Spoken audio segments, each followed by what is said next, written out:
Olá, caros alunos. Iniciemos nossa primeira aula do ano, mais especificamente sobre filosofia da educação. Eu escolhi para esta aula uma passagem rápida por alguns tópicos da obra de Paulo Freire, dessa obra aqui, Pedagogia da Autonomia. Eu não vou me deter aqui na biografia do Paulo Freire, né, porque não vem ao caso nesse momento, mas basta a gente saber, a princípio, que ele foi um educador, um filósofo brasileiro. Ele é considerado um dos pensadores mais notáveis da história da pedagogia, inclusive reconhecido mundialmente, né?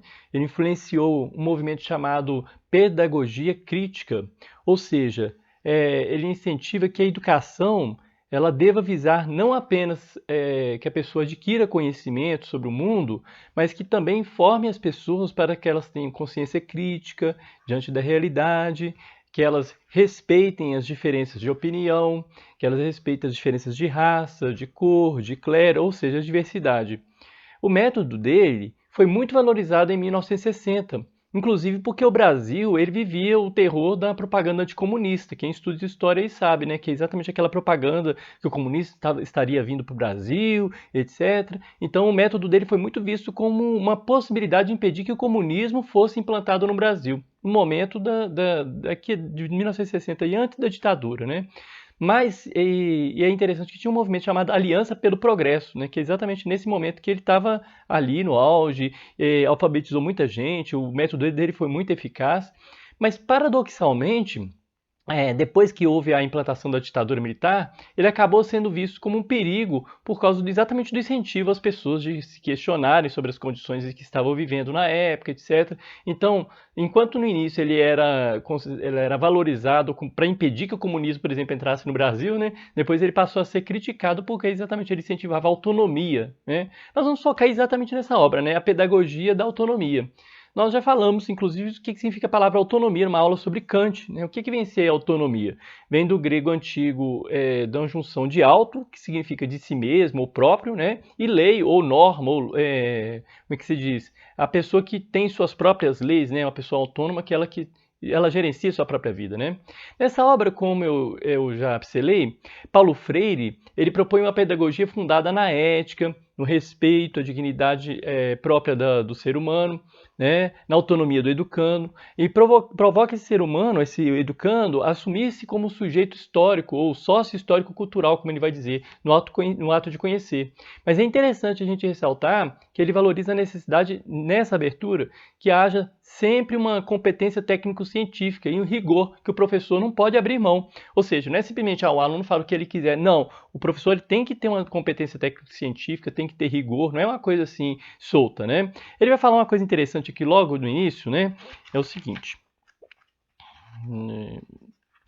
A questão da formação docente, ao lado da reflexão sobre a prática educativa progressiva em favor da autonomia do ser dos educandos, é a temática central em torno de que gira esse texto. Então, nesse capítulo, ele já começa a falar da inconclusão do ser humano, da sua inserção permanente no movimento de procura, né? Isso lembra um pouco a abordagem sartreana, né? Te lembra que eu falava do ser para si, que era um ser incompleto, né? Um ser que está sempre se fazendo a partir das suas escolhas para a sua vida, e ele não tem uma essência pré-definida assim como as coisas. Então, é quase isso, essa incompletude que existe no ser humano, né, que exatamente que faz com que ele reconheça que é sempre possível buscar, alcançar, transformar a realidade. Voltando então ao texto, ele vai ressaltar que formar é muito mais do que a gente educar no desempenho de algumas habilidades, né? Veja bem, se eu programar uma máquina, um computador, ele já faz tudo, não precisa de eu programar o ser humano para fazer as coisas automaticamente, né? Então por isso ele defende que educar é tornar o indivíduo sujeito de transformação e estar atento, inclusive, à procura contínua da verdade, gente. A procura da verdade. A gente fala tanto em verdade ultimamente, né? Verdade essa que está sempre caminhando junto com uma ética universal. Ele vai dizer o seguinte, lá na frente, na página 19, o que vai falar? Ó. Na verdade, falo da ética universal do ser humano, da mesma forma como falo de sua vocação ontológica para o ser mais, como falo de sua natureza, constituindo-se social e historicamente, não como um a priori da história, ou seja, não como uma pessoa determinada, né? Então, dessa maneira, ele passa a uma reflexão sobre a prática docente e ressalta saberes que são demandados pela prática educativa em si mesma. Ou seja, qualquer que seja a opção política do educador, né, posição ideológica, é um saber que ele demanda para todos, né, que a gente tem que ter exatamente essa competência. A reflexão crítica sobre a prática, ela se torna uma exigência da relação que a gente tem que fazer entre teoria e prática, sem a qual a teoria pode acabar virando um blá blá blá, né? Quantas vezes a gente já ouviu aluno falando, para que eu vou usar isso na minha vida? Exatamente essa ideia, né? Só que também você tem que tomar cuidado para não cair no ativismo, né? Para isso é preciso a gente formar desde o princípio a partir da experiência, né? Uma experiência formadora que que o aluno se assume como sujeito e ele se convença definitivamente do seu papel, né, da sua autonomia, né? E o professor também tem que convencer que ensinar não é simplesmente transferir conhecimento, mas criar possibilidades para a sua produção, sua construção. O teu aluno ele tem que saber construir o conhecimento. Eu não estou só repassando o conhecimento, ele não é um depositário do conhecimento.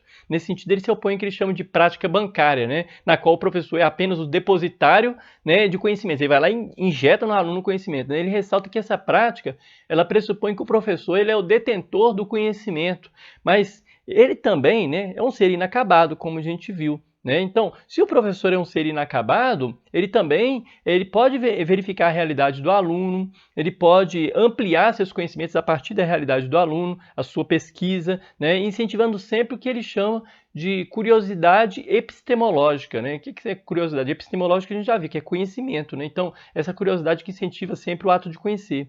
É interessante notar que nessa prática defendida por Paulo Freire, ele incentiva o diálogo e não a polêmica, né? Então, o que ele vai falar?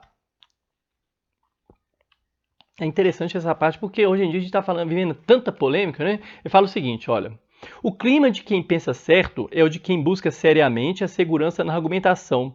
É o de quem, discordando do seu oponente, não tem por que, contra ele ou contra ela, nutrir uma raiva desmedida, bem maior, às vezes, do que a razão mesma da discordância. Ou seja, vamos supor que eu estou falando uma coisa em sala de aula e um aluno discorda de mim. Eu não posso nutrir uma raiva do aluno que discorda de mim. Não, pelo contrário, eu tenho que tentar dialogar com ele e verificar, de repente eu estou errado, né? Inclusive ele fala, né, lá na frente depois, ele fala assim, olha, que ensinar é próprio do pensar certo a disponibilidade ao risco, a aceitação do novo, que não pode ser negado ou acolhido só porque é novo. Ou seja, ensinar exige um risco, a aceitação do novo, rejeição de qualquer forma de discriminação. Então, ou seja, a gente tem que tomar cuidado também com essa ideia de que novo e velho, né? Ele fala que velho não é só cronológico, né? E novo, e nem tudo que é novo é bom. Mas às vezes a novidade é boa, então você tem que averiguar. Nem toda novidade é boa, mas você tem que verificar. Não pode recusar a novidade. As pessoas têm muito medo da novidade, né? A gente tem que olhar, verificar e tal. Não é simplesmente aceitar porque é novidade, mas também não recusá-la de imediato, né? Lá no segundo capítulo é interessante que ele vai voltar nisso falando um pouquinho dessa questão do discurso, né? Ele fala exatamente dessa atitude das pessoas que têm que reconhecer, né, que elas podem estar erradas, né? Ele fala assim, olha, é cansativo, por exemplo, viver a humildade, condição sine qua do pensar certo, que nos faz proclamar o nosso próprio equívoco, que nos faz reconhecer e anunciar a superação que sofremos. Ou seja, alguém tem um conhecimento que me contradiz, eu tenho que reconhecer, né? Além disso, o professor ele deve estar atento que todo o seu ensino envolve uma responsabilidade ética em repassar conteúdos que evitem a discriminação, o preconceito, como eu já disse, incluindo nas simples afirmações do cotidiano. Por exemplo, a gente tem afirmações, inclusive, que pode acontecer em sala de aula. Maria é negra, mas ela é competente, é uma boa aluna. Opa, cuidado com isso. Ou todo pobre é preguiçoso. Ou conhecimentos que já estão até sedimentados, por exemplo, quando você fala assim, Cabral descobriu o Brasil. Como assim descobrir o Brasil? Né? Será que houve descoberta mesmo? Então, esses conhecimentos eles têm que estar serem repassados dessa forma crítica. Né? Nesse sentido, o professor ele deve estar atento para que ele próprio não acabe tendo discursos que incentivem a discriminação ou até mesmo o fatalismo, né? De quem diz, por exemplo, as coisas sempre foram assim. Né? Então, ele fala no fatalismo neoliberal, naquele sentido, né? As pessoas aceitarem sua condição financeira, sua condição socioeconômica. Não, as pessoas elas têm possibilidade de transformação de sua realidade. Enfim, se eu fosse falar do livro aqui de uma maneira menos geral, isso demandaria várias aulas. Mas eu indico a leitura desse livro, que, a meu ver, é de uma leitura tranquila e fácil, além de trazer muitas pistas para o professor, para que ele não seja o chamado doutrinador, né, que hoje em dia está na moda, né, essa ideia de uma pessoa que passa uma ideologia. Né? Então, que o professor não seja doutrinador, seja de qual ideologia for, viu? Direita, esquerda, etc. Mas que seja um motivador da autonomia, para que os alunos eles tenham sua própria autonomia. Inclusive, essa palavra aluno ele não gosta não, né? Que é exatamente aquele que não tem luz, né? Ele gosta da palavra educando, exatamente pela ideia de que, essa pessoa ela está sendo educada para a autonomia, né? Então, por isso que ele fala pedagogia da autonomia. Vou concluir aqui com a afirmação dele logo no final do livro, que ele fala o seguinte, olha: estou convencido, porém, de que a rigorosidade, a séria disciplina intelectual, o exercício da curiosidade epistemológica não me fazem necessariamente um ser mal amado, arrogante, cheio de mim mesmo. Ou, em outras palavras, não é a minha arrogância intelectual a que fala de minha rigorosidade científica. Nem a arrogância é sinal de competência, nem a competência é causa de arrogância.